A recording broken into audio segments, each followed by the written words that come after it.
faire pousser les idées et ensuite les déplacer pour qu'elles bougent. Tel est l'objectif de l'association Mouvement de France, association qui œuvre sur le territoire du Burkina Faso. Vous en êtes la présidente, Gaëlle. Alors un mot peut-être d'abord sur ce pays d'Afrique qui, on imagine, vous a touché au cœur. Qu'est-ce qui vous a conduit à vous mobiliser à la fois pour ce territoire et pour ces gens ? Alors tout d'abord, c'est mes études qui m'ont amenée au Burkina Faso pour la première fois en 2013 et c'est en y séjournant pendant 3-4 mois que j'ai appris à vivre comme une femme africaine un petit peu. Oui. Et c'est là que j'ai eu un coup de cœur et que j'ai décidé de m'investir dans ce pays. Alors, particularité, et là c'est ce qui nous amène à votre projet, c'est qu'on peut le dire, le Burkina Faso est atteint du cancer du sac plastique. Et il faut savoir qu'au quotidien, de l'eau est consommée. Ce sont des pochettes d'eau qui sont distribuées aux habitants, dont vous d'ailleurs, Faisal. Et ces sacs plastiques, une fois consommés, sont jetés sur le sol. Ça devient des décharges à ciel ouvert. Les animaux qui les consomment, on le découvre là, peuvent en mourir. C'est un véritable fléau. Et donc vous avez eu cette idée de monter un projet qui s'appelle Plastique Projet Pochette. Projet 100% écologique et humain. Racontez-nous l'histoire de ce projet. Comment avez-vous eu l'idée de recycler ces pochettes plastiques ? Donc comme je disais, c'est en 2013 où je suis partie la première fois et c'est là où j'ai vu que la place du plastique dans l'environnement était plus présente que celle de la nature en elle-même.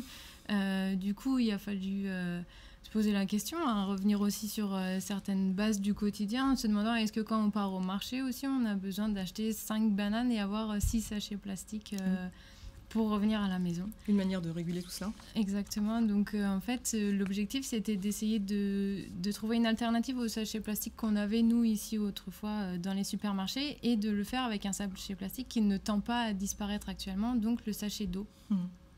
Et donc, on a décidé de travailler avec ces pochettes d'eau qui permettent d'acheminer l'eau potable donc, partout.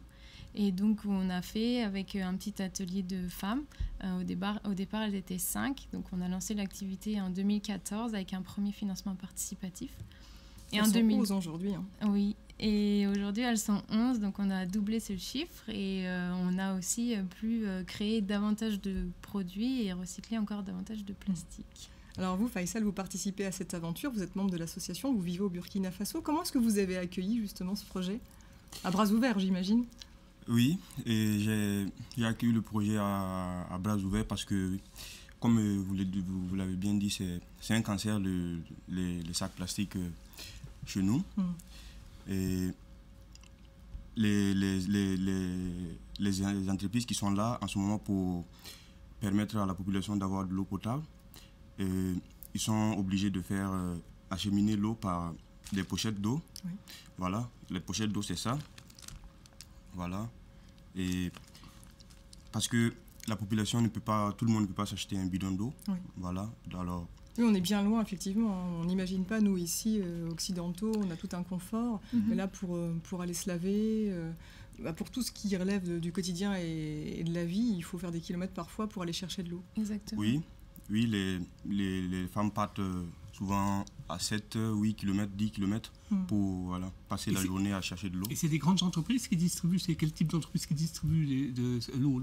C'est des grandes entreprises africaines, capitalistes oui, c'est des grandes entreprises, oui. C'est des grandes entreprises qui font ça. Comment elles ont réagi quand elles ont vu votre projet? Et positivement. Ils vont vous racheter? Positivement.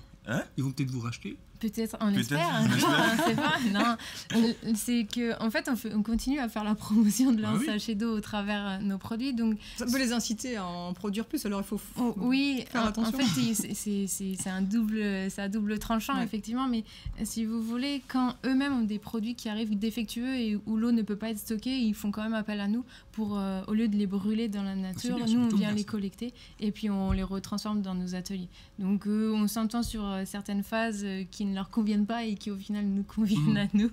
Comment ça se passe une journée de travail là-bas? On découvre les sacs. Vous êtes d'ailleurs pour nous montrer un petit peu en quoi ça consiste, parce que c'est assez incroyable, parce que c'est très très beau et en plus c'est extrêmement solide, vous me le disiez en aparté, de très bonne qualité. Il faut plusieurs heures, une journée complète pour pour ces femmes qui travaillent là-bas. Expliquez-nous un petit peu le procédé. Alors en fait, la base, c'est après consommation du sachet d'eau, donc qui fait entre 25 et 30 centilitres d'eau. Donc autant vous dire qu'une personne en consomme plutôt pas mal dans la journée, parce qu'il fait 45 degrés quand même là-bas. Et du coup, on a installé des poubelles dans la ville, une vingtaine de poubelles qui permettent directement de collecter le sachet avant. Et qui n'existaient pas auparavant. Voilà, aussi, qui n'étaient pas mises en place. Il y a une éducation à faire aussi de ce côté-là. Une sensibilisation très forte, à mettre en place auprès de la population locale. Et du coup, avec ces poubelles, on collecte entre 150 et 200 kilos de sachets plastiques par mois. Donc ça, c'est la première phase. La deuxième phase, c'est le lavage et la découpe dans l'atelier. Donc il y a 4-5 femmes, en fonction des périodes de travail, qui sont sur ce premier poste. Donc elles découpent, elles lavent les sachets plastiques. Pour ça aussi, on lave proprement, c'est-à-dire on utilise du vinaigre blanc, du bicarbonate de soude et on fait des choses écologiques. Et après, ça part dans l'atelier. Donc là, dans l'atelier, avec les machines à coudre électriques, on assemble et on confectionne donc tous les produits. Donc ça, c'est une trousse d'école. Donc ici, on a par exemple 8 sachets d'eau recyclés. Mais on propose aussi des sacs cabas donc pour aller faire les courses, vendus localement aussi aux femmes, donc pour qu'elles justement elles soient aussi elles-mêmes sensibles à ça. Et ici, on a environ 50 sachets d'eau recyclés. Donc, c'est des produits qui sont très forts en consommation de sachets plastiques. C'est beau, hein. Belle initiative. C'est l'économie circulaire, hein, c'est très bien. Exactement. Et on peut se les procurer en France, en Europe, en Suisse, en Allemagne, en France, etc. Il y a un site internet où on peut retrouver les informations. Et bien sûr, on peut faire des dons. Parce que ça ne fonctionne pas comme ça par l'opération du Saint-Esprit. Donc il y a un site internet helloasso.com qui va permettre justement de donner un petit peu d'argent et de faire que vous puissiez continuer cette aventure. Et puis Faisal, vous aider au quotidien justement. Vous êtes l'homme de la situation là-bas ? Oui, c'est ça. Et il faut dire aussi qu'on va participer à un festival, le festival La Fibala qui va se dérouler du 30 au 2 juillet à Chambéry. Alors voilà, vous êtes invités. Bon, je vais refaire un petit peu de route, mais pourquoi pas. Mais en tout cas, merci beaucoup d'avoir été à nos côtés. Longue vie à P3, à ces magnifiques sacs. Et puis vous reviendrez de temps en temps à nous expliquer où vous en êtes, puisque là, en ce moment, vous êtes en train de construire un centre artisanal de recyclage plastique. Oui. Il est en train d'être terminé. Oui. On espère qu'il y en aura plein d'autres. Avec l'avenir nous le dira, 11 femmes, 30, 40, 50. D'ici 2020, l'objectif, c'est 40 emplois. Bien, merci beaucoup. Vous avez peut-être suivi quand même un petit peu l'actualité en France. Là, vous êtes retour depuis pas longtemps. Il y a le Tour de France qui arrive chez nous, qui débarque chez nous. Roger, il sera forcément. Ah oui.